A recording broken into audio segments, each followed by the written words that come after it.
Wah, nah ini gue pakai mantra ini nih guys. Wah, topi saya bundar. Bundar topi saya. Wah, wah.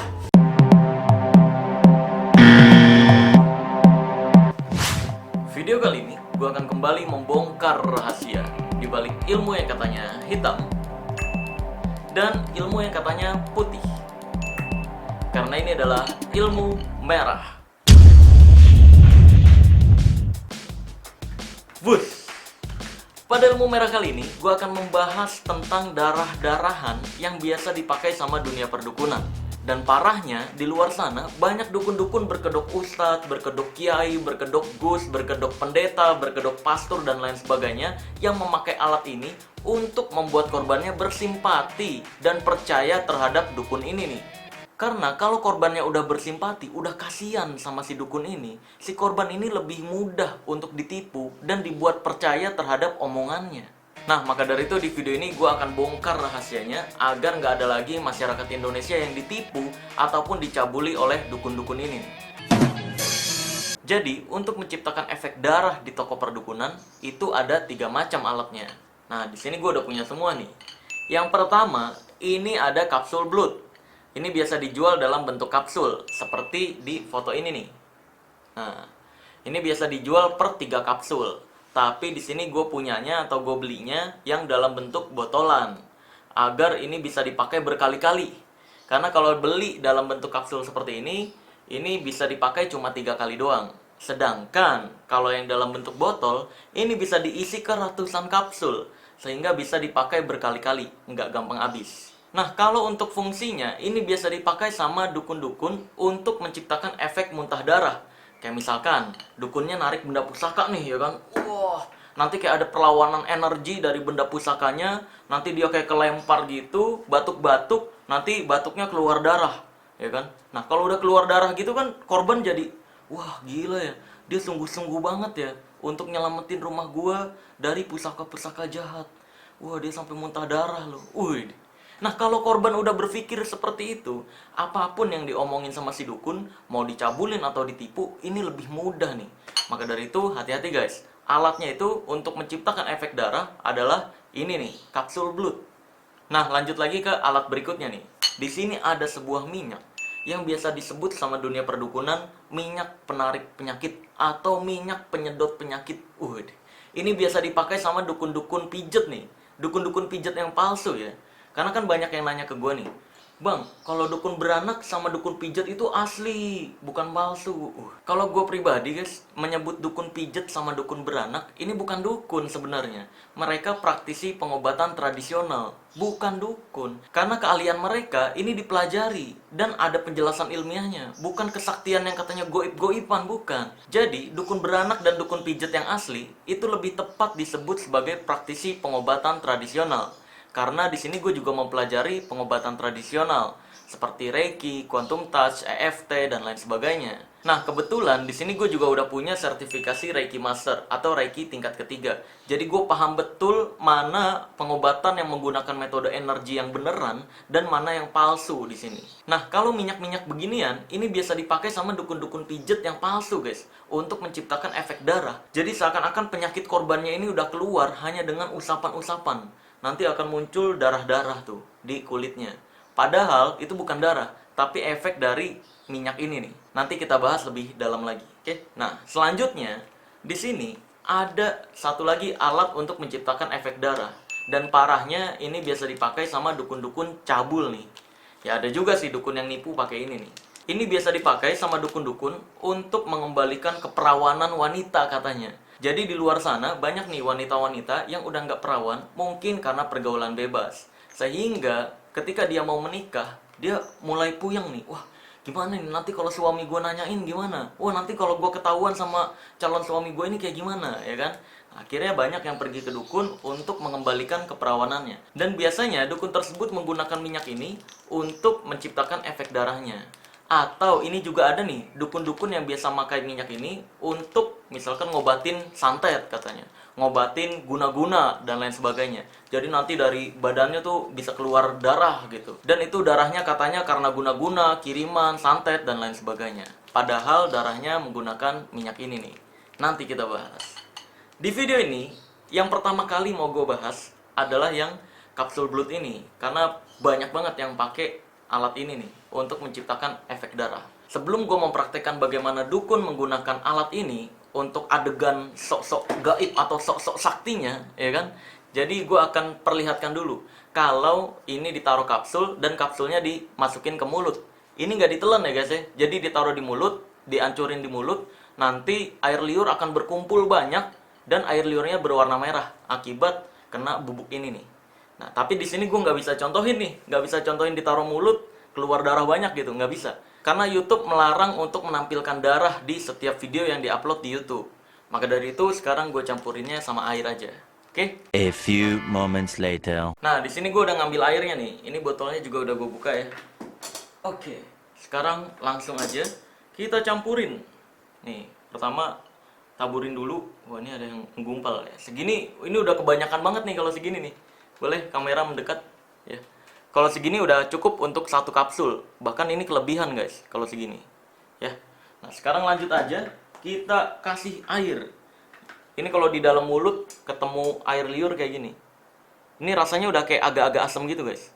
Jadi bisa ngumpulin air liur cukup banyak di mulut. Tuh. Jadinya kayak gini nih. Tuh. Ini efek darah yang biasa dipakai sama dunia perdukunan untuk muntah darah nih. Tuh. Ya kan? Kalau kecampur air liur seperti ini.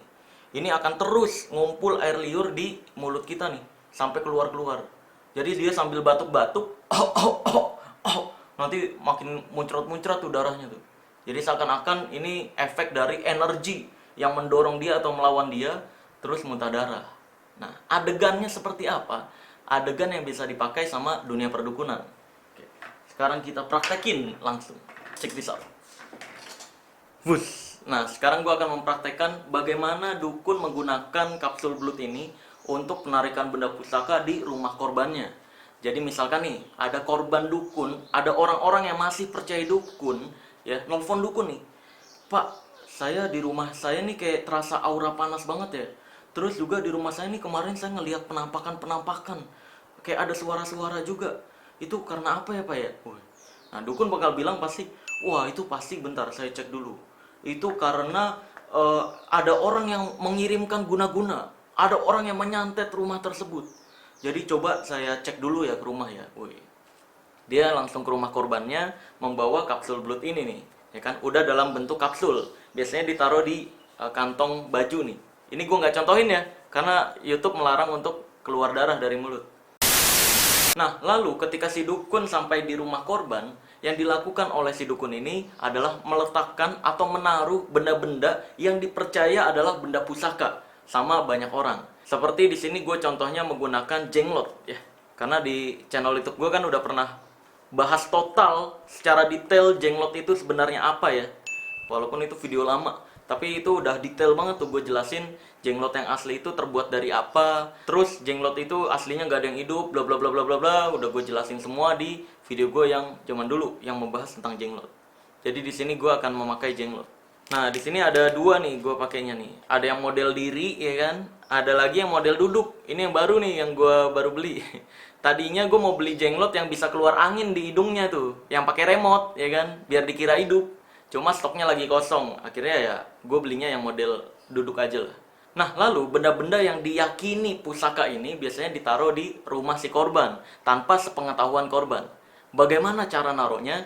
Gue rahasiakan. Karena gue khawatir ketika banyak orang yang tahu tentang rahasia peletakan benda pusaka di rumah korban dukun, gue khawatir malah banyak yang jadi dukun nih. Maka dari itu gue rahasiakan ya. Nah sekarang gue taruh, misalkan nih naruhnya yang simpel aja nih. Di sini nih misalkan di balik bantal ya jenglotnya. Nah, terus si dukun kan bakal ngecek nih rumah ini nih. Ini rumah korban misalkan ya. Oke, saya melihat sih di sini memang ada energi-energi panas ya. Ada aura-aura panas ya. Wah ini terasa banget sih. Ini kiriman dari makhluk-makhluk yang jahat nih ya.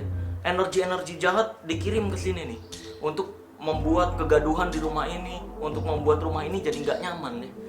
Biasanya berkedok agama kan kalau dukun-dukun sekarang ya. Pakai bacaan-bacaan yang sok-sok agamis biar korbannya lebih percaya ini ilmu baik gitu. Padahal mah sama aja ya kan. Nipu ya nipu aja gitu. Kalau gue kan anti mencemarkan nama baik agama ya kan. Jadi mantranya nggak pakai kalimat-kalimat suci yang ada di agama. Gue mantranya misalkan kayak gini. Oke, sekarang saya akan coba untuk menarik energi di sini ya. Ini saya merasakan ada aura-aura yang berbentuk manusia di sini. Saya akan coba tarik. Wah, nah ini gue pakai mantra ini nih guys. Topi saya bundar. Bundar topi saya. Kalau bukan bundar, berarti topi lu. Karena topi gue bundar. Nah ini biasanya benda pusaka yang tadi dia taruhin itu ditandain tuh, entah pakai ranting, entah pakai daun ya kan. Jadi tinggal dia arahin ke situ, kepental.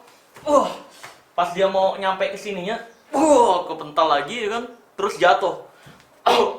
Nah, ketika jatuh ini guys, ya, ketika jatuh ini dia kan batuk, megang mulut ya, megang mulut seperti ini sambil ngambil pil atau kapsul blood tadi di kantongnya. Jadi ketutup tangan. Jadi seakan-akan megang dadanya, padahal ngambil ini nih, ngambil kapsul blood, lalu dimasukin ke mulut.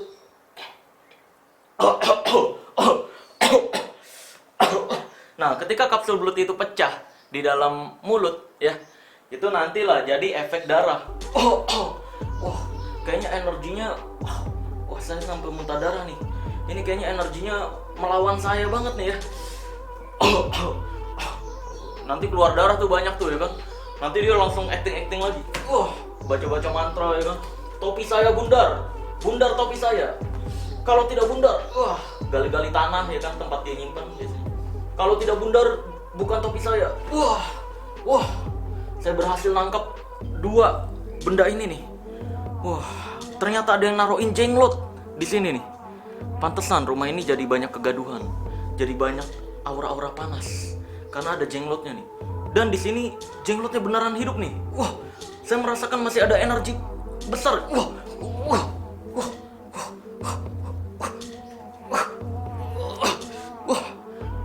Bentar, saya coba tarik dulu energinya ya. Luar biasa ya, kayak gitulah acting dukun untuk narik benda pusaka. Nah nanti ketika udah ketarik gini kan, ya, budgetnya berapa? Wah terima kasih banyak pak udah narik benda pusakanya. Budgetnya berapa pak? Ya 1 jenglot 10 juta lah. Ya kan? Jadi kalau ada 2 jenglot 20 juta.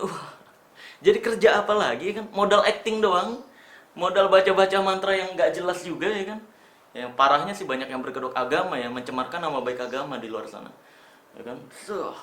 Terus modal beginian, ya ini mah murah ya, di bawah 100.000 jenglot-jenglot kayak gini mah di toko alat perdukunan. Ya kan? Dia yang naruh, dia yang bawa pulang lagi. Ya kan? Cuma modal acting bisa dapat 20 juta. Jadi modalnya cuma benda-benda yang katanya pusaka seperti ini plus kapsul blood ini, guys. Ya, jadi hati-hati. Kalau misalkan bagi kamu yang masih percaya dukun di luar sana, ya perlu kamu ingat, perlu kamu pahami bahwa semua agama mewajibkan untuk percaya hal gaib. Mewajibkan untuk percaya hal gaib. Tapi perlu diingat juga bahwa semua agama yang ada di Indonesia melarang kamu untuk percaya perdukunan. Karena semua agama tidak ingin umatnya dibodoh-bodohi sama orang bodoh seperti dukun-dukun ini. Maka dari itu, stop percaya dukun, stop pembodohan berkedok mistik, atau stop pembodohan berkedok agamis. Oke, mungkin sekian dulu video kali ini. Untuk yang alat-alat lainnya nanti gue bahas di video berikutnya. Masih tentang darah-darahan, tapi dengan alat yang berbeda. Video ini gue akan tutup dengan kata-kata ilmu merah. Jadilah lebih pintar daripada orang pintar, dan jadilah lebih normal dari paranormal. Bye-bye.